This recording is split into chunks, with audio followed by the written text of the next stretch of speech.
इमानदार, मेहनती र देशभक्तहरूलाई सम्मान गर्दै विकृति, व्यथिति र भ्रष्टाचार विरुद्ध हाम्रो अभियान। यो हो टेलिभिजनको समय चक्रमा यहाँलाई हार्दिक स्वागत छ दर्शकवृन्द। म विक्रम श्रेष्ठ। कोभिड-19 ले सास फेर्न नसकेर बिरामीहरू छटपटाइरहेका छन् दर्शकवृन्द। कोभिडका बिरामीबाट आइसियु भरिदा उपचारले नपाउने अवस्था आइसकेको छ। जुन बेला महामारी नै थिएन त्यो बेला सरकारको तामझाम र अट्टहास सानो थिएन। 10 दुनियाँ थर्किने गरी स्वास्थ्य मन्त्रीदेखि प्रधानमन्त्रीसम्मले भन्ने गर्थे सरकार लायकको भएकोले कोरोनामा नियन्त्रण हामीले जमाउन सकिरहेका छौँ। अमेरिका जस्तो शक्तिशाली देशले घुँडा टेके पनि नेपाल सरकारको क्षमताले आज कोरोना नियन्त्रणमा छ, यही भन्ने गर्थे। हेर्दा हेर्दै अब सरकारमा बस्नेहरूले भन्न थालेका छन् जनता अटेरी भए, कोरोना फैलियो, अब हामी उपचार गर्न सक्दैनौँ, परीक्षण गर्न त नसक्ने नै भयौँ। जो बिरामी हुन्छ उपचार उसैको खर्चमा गरिनुपर्छ। कर असुल्ने सेवा नदिने महामारीमा जनताको उपचार पनि गर्दिन भन्ने, तर आफूहरू चाहिँ हप्तै पछि पिसिआर परीक्षण गरेर सुरक्षित भएर बसिरहने। जनतालाई दसैँ नमनाऊ, गाउँ नजाऊ भन्ने, अनि राज्य कोषबाट आफूहरू भने दसैँ भत्ता बुझ्ने यो आसुरी प्रवृत्तिलाई दुर्गा भवानीले समूल नष्ट गरून् हाम्रो कामना। विगतदेखि वर्तमानसम्म कहिले आतंकवादी भएर, कहिले अराष्ट्रिय तत्त्व भएर, कहिले विद्रोही भएर आखिर यिनीहरूले नेपाली जनताको टाउको काट्ने र आफ्नो दानवी जिब्रो फटकार्ने बाहेक त के नै गरेका छन् र। सम्झी ल्याउँदा एकै व्यक्ति, एकै प्रवृत्तिले कहिले रावणको भेषमा, कहिले कंसको भेषमा नेपाल आमाकै रगत चुसिरहेका छन्। हिजो सत्ता बाहिर बसेर चुस्नुसम्म चुसे, आज सत्तामा बसेर जनता नै चुसिरहेका छन् फेरि उही। कोरोनाका बिरामीको उपचार गर्दा कुन बेला कुन समयमा आफै संक्रमित हुने हो ठेगान छैन। तर पनि स्वास्थ्य कर्मी काममा खटिरहेका छन्, तिनले 7 महिना भयो जोखिम भत्ता पाएका छैनन्। महिषासुर प्रवृत्ति भएकाहरूले दसैँ मनाएर मोज मस्ती गरेर अलिकति पैसा बच्यो भने सायद यो जोखिमको बेला काम गर्नेहरूले पनि जोखिम भत्ता पाउँथे होलान्। तर पहिले शासकहरूको पेट भरिनु पर्यो, उनीहरूको साम्राज्यमा दीपावली हुनु पर्यो, सायद त्यसपछि श्रमजीवी रैतीहरूको पालो आउँछ कि। यो रिपोर्ट हेरौँ। ड्युटी गरेको दिन एउटा यो मास्क आउँछ, त्यो पनि नगरेको दिनको काटेको हुन्छ, अनि 11 लाख कसरी सकियो यो मास्कले? 11 लाख कसको खायो? देशका शासकहरू, उनीहरूका सहयोगीहरू यसपटक धुमधामसँग दशैं मनाउने तयारीमा छन्। राज्य कोषको चाबी आफ्नै हातमा भएको बेला उनीहरूले आफ्नो र आफ्ना सहयोगीका लागि दशैं भत्ता लिने प्रबन्ध मिलाइसके। तर महामारीको यो बेला कोरोना भाइरसको जोखिम बीच काम गर्ने स्वास्थ्य कर्मीहरू भने आन्दोलनमा छन्। उनीहरूको आन्दोलन दशैंमा घोरले खसी चाहियो, दशैंमा घर जान पाऊ वा अरू केही मागका लागि होइन। स्वास्थ्य कर्मीहरू अहिले आन्दोलनमा उत्रिनुको कारण हो 7 महिना अघि सरकार आफैले दिने भनेको जोखिम भत्ता। अर्थात् सरकारले स्वास्थ्य कर्मीहरूलाई 7 महिनादेखि जोखिम भत्ता दिएको छैन।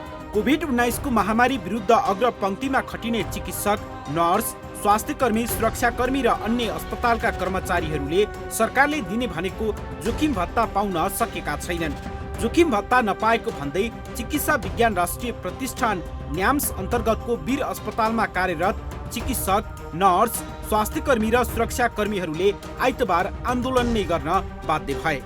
सरकारले गत चैत 3 गते कोभिड-19 को महामारी विरुद्ध अग्रपंक्तिमा रहेर काम गर्नेहरूलाई जोखिम भत्ता उपलब्ध गराउने निर्णय गरेको थियो। उप प्रधानमन्त्री ईश्वर पोखरेल संयोजक रहेको कोरोना रोकथाम तथा नियन्त्रण उच्च स्तरीय समितिले चैतमा अस्पतालमा कार्यरत स्वास्थ्य कर्मी तथा अन्य कर्मचारीलाई जोखिम भत्ता दिने निर्णय गरेको थियो। तर निर्णय गरिएको 7 महिनासम्म पनि देशकै जेठो अस्पताल वीरमा नै उक्त निर्णय कार्यान्वयन भएको छैन। र समयमा चाहिँ हाम्रो कोभिड भत्ता चाहिँ 8 महिना 9 महिना भयो अन्त दिइरहेको छ। यो कोभिड भत्ता चाहिँ दिनु पर्यो। बिचरा काम त जोखिममा गरेर बसेका छन् साथीहरूले, साङ्लेर भात खाएर बसिरहेछ भनेर चाहिँ भन्दाखेरि हामीले दिनै सकेन र हामीले मन्त्रालयबाट चाहिँ हामीलाई दिँदै दिनु भएको छैन। हामी आम्दानी नै छैन, अब हामी यो दिन सक्दैनौँ भन्नुभयो। सोही निर्णय कार्यान्वयन नभएको र आफूहरूले जोखिम भत्ता नपाएको भन्दै वीर अस्पतालमा कार्यरत चिकित्सक, नर्स, स्वास्थ्य कर्मी, सरसफाई कर्मी र सुरक्षा कर्मीहरूले आन्दोलनमा नै उत्रिएका छन्।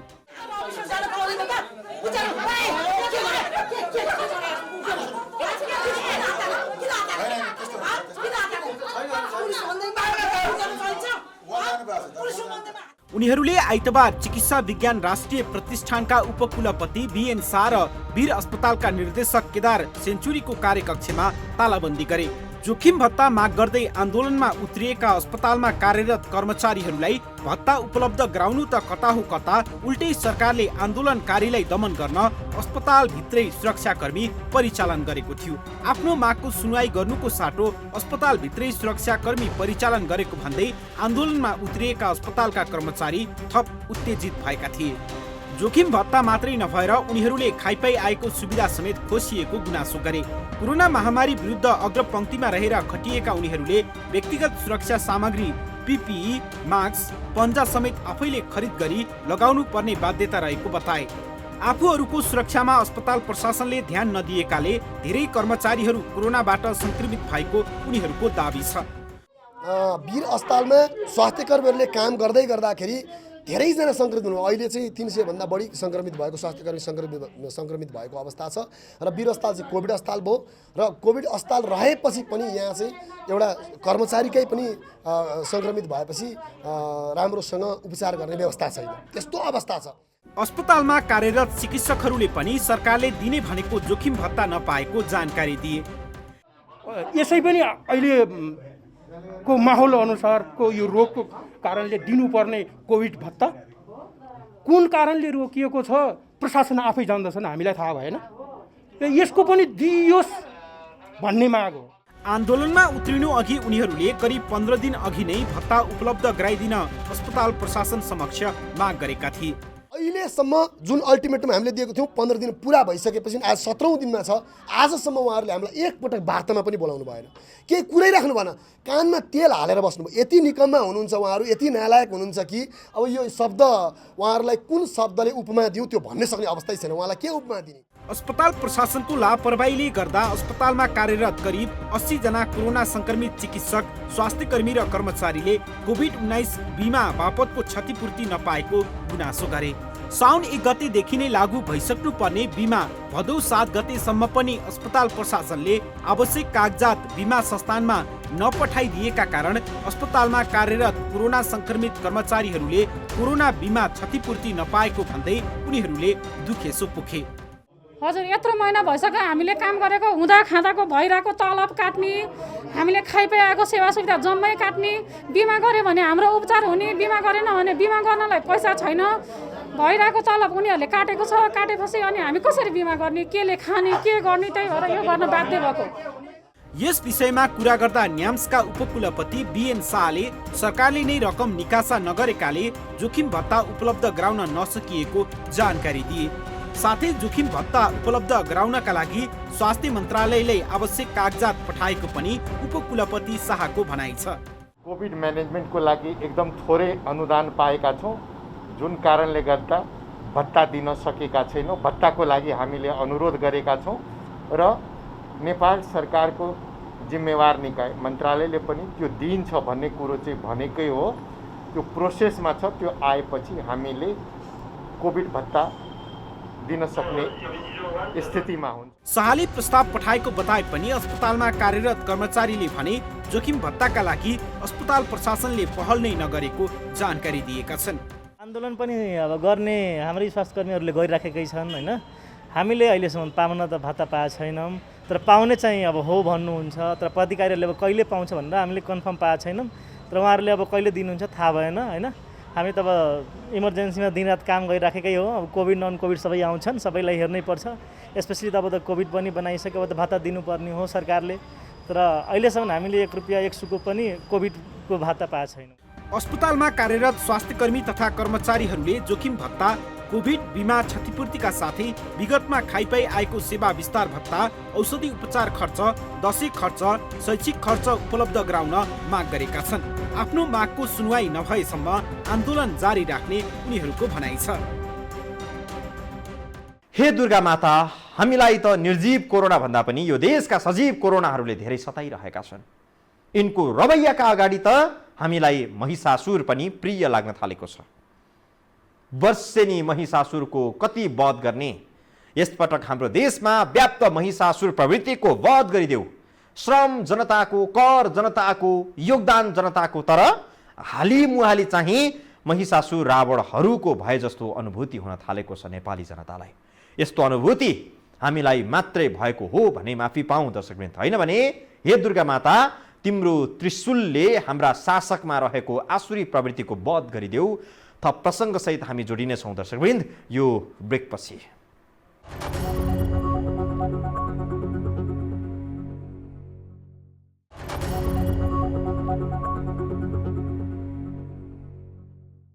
कोरोना परीक्षण आफ्नै खर्चमा गर्नुपर्ने, उपचार आफ्नै खर्चमा हुनुपर्ने, अस्पतालमा बेड नभएका कारण बेहोस हुन लागेपछि मात्रै अस्पताल पुग्नु भन्ने आदेश पनि छ सरकारको। अस्पताल नपुगी घरमै मरेमा सब व्यवस्थापन आफैले गर्नु भन्ने अनि सरकार चाहिँ लासको सङ्ख्या गर्ने हातमा 21 पत्ती तास बोकेर च्याङ्राको मासुसँग बियर खाएर दसैँ मनाउने हो। अनि हामी नेपाली जनताले यिनलाई पाल्नुपर्ने सधैँ सधैँका लागि कर बुझाउनु पर्ने। हे आधुनिक युगका तारकासुरहरू, अब त यो मातृभूमिलाई तिमीहरूको बोझबाट मुक्ति देऊ, बिन्ती छ। कोरोना महामारी विरुद्ध अग्रभागमा रहेर काम गरिरहेका चिकित्सक, नर्स, स्वास्थ्यकर्मी, कर्मचारी र सुरक्षाकर्मीलाई जोखिम भत्ता दिन नसकेको सरकार अब कोरोना संक्रमित र मृतकको संख्या गन्नमै व्यस्त हुने भएको छ। कोरोना संक्रमितको पहिचान र उपचार गर्ने जिम्मेवारीबाट सरकार पन्छिएपछि अब कोरोना महामारी नियन्त्रणमा सरकारको मुख्य काम भनेकै दैनिक कति कोरोना संक्रमित र मृतक थपिए त्यसको जानकारी दिने, गणना गर्ने मात्रै हुनेछ। सरकारले कोरोना परीक्षण र उपचार जनताले आफै गर्नुपर्ने निर्णय गरेको आइतबार जानकारी दियो। नियमित प्रेस ब्रिफिङका क्रममा स्वास्थ्य मन्त्रालयका प्रवक्ता प्राध्यापक डाक्टर जागेश्वर गौतमले अब शुल्क तिरेर कोरोना परीक्षण गर्न र संक्रमित भए उपचार पनि आफै गर्न आम नागरिकलाई आग्रह गरे। अन्य सबै किसिमका व्यक्तिहरूको परीक्षण तथा उपचार व्यक्तिकै आफ्नै खर्चमा गर्ने गराउने निर्णय भएको छ। सरकारले गरेको निर्णय संविधानमा उल्लेख आधारभूत स्वास्थ्य तथा नागरिकको मौलिक हक र सर्वोच्च अदालतले हालै जारी गरेको परमादेश विपरीत रहेको भन्दै सरकारको यस्तो निर्णयको चौतर्फी आलोचना भइरहेको छ। सरकारले अति अपाङ्गता भएका व्यक्ति, असहाय, ज्येष्ठ नागरिक, एकल महिला, जोखिम क्षेत्रमा काम गर्ने स्वास्थ्यकर्मी, सरसफाई कर्मी, सुरक्षाकर्मीको मात्रै कोरोना परीक्षण र संक्रमितको निःशुल्क उपचार गर्ने मन्त्री परिषदले निर्णय गरेको प्रवक्ता गौतमले जानकारी दिए। आर्थिक रूपले विपन्न, अशक्त तथा असहाय अवस्थामा रहेका नागरिकहरू, असहाय एकल महिला, अति अपाङ्गता भएका नागरिकहरू, ज्येष्ठ नागरिक, अग्रपङ्क्तिमा खटिने स्वास्थ्यकर्मीहरू, सरसफाई कर्मचारीहरू, सुरक्षाकर्मीहरू लगायत जोखिम क्षेत्रमा कार्यरत कर्मचारीहरूमा लक्षण वा चिन्ह देखिएमा परीक्षण तथा उपचार निःशुल्क गरिनेछ। सरकारको यो निर्णय यस अर्थमा पनि महत्त्वपूर्ण छ कि जति बेला कोरोना संक्रमितको संख्याले दैनिक रेकर्ड कायम गरिरहेको छ र मृतकको संख्या पनि बढ्दै गएको अवस्थामा सरकार भने नागरिकको जीवन रक्षा गर्नबाट पछि हटेको छ। सरकारले कोरोना परीक्षणमा शुल्क लगाउने निर्णय गरेपछि यसको प्रभाव स्वरूप कोरोना महामारी थप फैलिने विज्ञहरूले चेतावनी दिएका छन्। कोरोना परीक्षण र उपचारको शुल्क लाग्ने भएपछि धेरै कोरोना संक्रमित अस्पताल नै नजान सक्ने जोखिम हुने चिकित्सकहरूको भनाइ छ। आर्थिक अभाव झेलिरहेका व्यक्तिहरूले परीक्षण नगराउँदा थप मानिसहरूमा यो भाइरस फैलन सक्छ। जनताप्रति दायित्व एक रत्ती निर्वाह गर्नु नपर्ने अनि शासन मात्रै गरिरहने सरकारको शैलीप्रति जनआक्रोश पनि चुलिएको छ। सामाजिक सञ्जालहरूमा समेत मानिसहरूको आक्रोश स्पष्ट देख्न सकिन्छ। आधारभूत स्वास्थ्य सेवा उपलब्ध गराउनु र जनताको जीवन रक्षा गर्नु सरकारको दायित्व हो। यसबाट सरकार पछि हट्न सक्दैन। त्यसमाथि सर्वोच्च अदालतको आदेश विपरीत भएकाले यो अदालतकै मानहानि गर्ने काम पनि भएको कारणविदहरूको मत छ। अदालतको मानहानि गर्नेहरूलाई जेल र जरिवाना सजाय हुने प्रावधान रहेको कारणविदहरूले जानकारी दिएका छन्। सरकारले एउटा निर्णय गरेर नै निजी सरकारी सबै स्वास्थ्य संस्थानहरूलाई पैसा लिनु, रकम लिनु, उपचार खर्च लिनु भनेर भनिसकेको स्थितिमा यो चाहिँ अब मानहानि नै भएको देखिन्छ। त्यसले गर्दाखेरि सरकारको नेतृत्व गर्ने, खास गरेर यसको प्रधानमन्त्री हुनसक्छ, स्वास्थ्य मन्त्रालयको नेतृत्व गर्ने स्वास्थ्य सचिव हुनसक्छ, मन्त्री हुनु, यसको चाहिँ एकदमै उनीहरू दोषी देखिन्छन्। र भोलि हामी अदालत जान्छौँ नि, अदालत गए पछाडि यी सबै प्रमाणहरूले त्यो बेलासम्म यिनीहरूले फिर्ता ल्याएनन् भने चाहिँ अवश्य रूपमा यिनीहरूलाई जेल र जरिमाना त त्यो अनिवार्य हुन्छ। सरकारमा बस्नेहरूले घाँस, बाँस, कपासका साथै स्वास्थ्य, शिक्षा, रोजगारीको राज्यले ग्यारेन्टी गर्ने भन्दै समाजवादको नारा दिएर जनताबाट झन्डै 2/3 बहुमत लिएको धेरै भएको छैन। तर सरकारको पछिल्लो निर्णयले सरकारमा बस्नेहरू समाजवादको उल्टो यात्रामा छन् र उनीहरू आफ्नो पेट भर्न मात्रै समाजवादको झुटो आश्वासन दिइरहेका छन् भन्दै सरकारी शैलीको आलोचना पनि भइरहेको छ। जनताले थाहा नपाउँदासम्म पुरुष भएर सुत्केरी भत्तासम्म हजम गर्ने पुरुषार्थ भएकाहरूको देश हो यो दर्शकवृन्द। जनताले थाहा पाएपछि विरोध हुन थालेपछि फिर्ता गर्ने अनि सस्तो लोकप्रियता कमाउने नाटक सुरु भएको छ देशमा। भन्नुहोला, लिँदा पनि सुख छैन, फिर्ता गर्दा पनि सुख छैन। तलब भत्ता कमिसन घुस बार्गेनिङ आखिर के सम्म गर्न बाँकी छ र यो देशमा? जति भत्ता खुवाए पनि यिनीहरूको धन्दा भनेको 70 करोड 72 करोड हुँदै 9 अर्बमा पुगेको हामीलाई थाहा छैन र? आउनेछौँ ब्रेकपछि।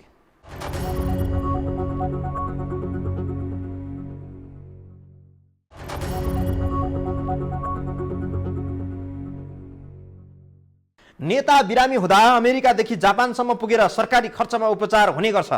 पूर्व राष्ट्रपति रामवरण यादवलाई क्यान्सर भयो भन्दै हो हल्ला गरियो। जापान पुगेर परीक्षण गर्दा ग्यास्ट्रिक भन्ने थाहा भयो। त्यो बेलासम्म लाखौं स्वाहा भइसकेको थियो। देशका लागि काम गर्ने समय हुँदासम्म एक काङ्ग्रेस नेत्री विदेशीसँग घरजम गरेर स्वदेश विदेश गर्दै समय कटाइन्। रिटायर्ड जीवनमा क्यान्सर भयो अनि सरकारले 60 लाख रुपियाँ उपचार खर्च दिएर अमेरिका पठायो। दुई पटक त मृगौला फेरेका प्रधानमन्त्री जिउँदो जाग्दो उदाहरण हुन्, जसलाई राज्यको ढुकुटीले जीवन दान दिइरहेको छ। राज्यको कोषबाट उपचार खर्च हजम नगरेका नेता पाउन साह्रै गाह्रो छ दर्शकवृन्द, साह्रै गाह्रो छ। तर जब जनता बिरामी हुन थाल्छन्, जनताले नै तिरेर भरिएको सरकारी कोष तिनै जनतालाई काम लाग्दैन। जनताले भरिदिएको सरकारी ढुकुटी कहिल्यै कसैका लागि काममा आएको छ भने त्यो शासककै काममा आएको छ। नेपालमा राणा पञ्च राजा हुँदै गणतान्त्रिक कालमा नेताहरू शासक बने। सत्ता सञ्चालनमा पुग्ने व्यक्ति फरक छन्, तर शैली र प्रवृत्तिमा कुनै फरक देखिएको छैन। राणा शासनमा पनि दुखी जनता नै थिए, अहिलेको गणतान्त्रिक युगमा पनि जनता नै दुखी छन्। कोरोना महामारीले अब जनता भक्काभक मर्न थालेका छन्, तर सरकारको ध्यान कसैलाई मन्त्री बनाउने, कसैलाई राजदूत बनाउने, कसैलाई कम्पनी जिम्मा लगाउने त कसैलाई आयोगमा नियुक्ति बनाउनेतिर भन्दा अन्त कतै देखिन्न। यो देशका विज्ञ बुद्धिजीवी र जनताको भलो चिताउनेहरूले पटक पटक सरकारलाई भन्दै आए कि स्वास्थ्य र शिक्षा राज्यले आफ्नो हातमा लिनुपर्छ। विज्ञहरूले भनेको कुरा राजनीतिक दलका नेताहरूका लागि खुदु पल्टिए झैँ भयो। स्वास्थ्य शिक्षा राज्य माथतमा राख्नुपर्छ भन्नुको अर्थ उनीहरूले आफ्नै हातमा राखे। अहिले धेरैजसो निजी स्कुल नेताहरूका छन्। धेरैजसो निजी अस्पतालमा नेताहरूदेखि स्वास्थ्य सम्बद्ध सरकारी अधिकारीहरूकै लगानी छ। जागिर सरकारी अस्पतालमा वा सरकारी निकायमा खाने अनि लगानी र समय निजी अस्पतालमा दिनेहरू कति छन् कति। शिक्षण अस्पताल, वीर अस्पताल, पाटन अस्पतालदेखि देशका ठुला भनिएका अधिकांश अस्पतालको माथिल्लो तहमा रहेर काम गरेकाहरूको आफ्नै निजी अस्पताल हुने गर्छ। सरकारी अस्पताल त टाइम पास गर्ने थलो मात्रै बनाइएको छ। यही कारण आज सरकारी अस्पतालमा पैसाको खोलो बगाउँदा पनि बिरामी निजी अस्पतालमा लुटिनका लागि पुग्ने गर्दछन्। यो सबै तथ्य यो देशका नेता शासकले नबुझेका होइनन्, तर उनीहरूलाई यो तमाम विकृतिसँग कुनै लिनु दिनु छैन। देशको स्वास्थ्य संरचना ध्वस्त हुँदा पनि उनीहरूलाई रत्तीभर फरक पर्दैनन्। आज कोरोनाको उपचार गर्न सक्दैनौ, जनता मरे मरुन्, बाँचे उनीहरूकै भाग्य भने झैँ गरी सरकार पन्छिएको छ। तर सरकारमा बस्ने र सत्ता सञ्चालन गर्नेहरूले यो देशमा अनाहकमा कहिल्यै जनताले झैँ मर्नु पर्दैन। यस्तो भयानक स्थिति छ, महामारी छ, मान्छे मरिरहेका छन्, दिनमा यत्रो मान्छे मरिरहेका छ, यत्रो मान्छे सङ्क्रमित भएर भनेपछि यो पैसा उपचार खर्चमा चाहिँ नगर्ने, सङ्क्रमितहरूलाई उनीहरूको लास पनि व्यवस्थापन नगर्ने, उनीहरूलाई उपचार पनि नगर्ने, सबै हामी सङ्क्रमितले गर्ने हो भने सरकार तपाईँ केका लागि गर्ने? सरकार कसका लागि हो?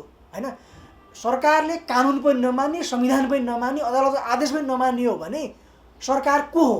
होइन, सरकार किन हामीलाई चाहियो? जनताले कुरा भन्न पर्यो। अब हाम्रो जस्तो चाहिँ अलिकति इकोनोमिकल रिसोर्स चाहिँ तपाईँको लगभग एकदम कमजोर रहेको मुलुक मा अब अलिकति यो समस्या भएर पनि जो मान्छेहरू त्यो पदमा पुग्छन् अलिकति तपाईँको अब के भनौँ, मैले गर्न सक्छु कि सक्दिनँ कि भन्ने दुविधामा रहन्छन् कि जस्तो मैले अनुभूत गरेको छु। केही वर्ष अघिकै तथ्याङ्क अनुसार प्रधानमन्त्री केपी शर्मा ओलीले उपचारको नाममा राज्य कोषबाट 1 करोड 62 लाख रुपियाँ लिएका थिए। पूर्व प्रधान न्यायाधीश रामकुमार प्रसाद शाहले 80 लाख, पूर्व राष्ट्रपति डाक्टर रामवरण यादवले 60 लाख, काङ्ग्रेस चक्र वास्तोलाले 50 लाख, गोविन्दराज जोशीले 20 लाख नगद रुपियाँ लिएका थिए।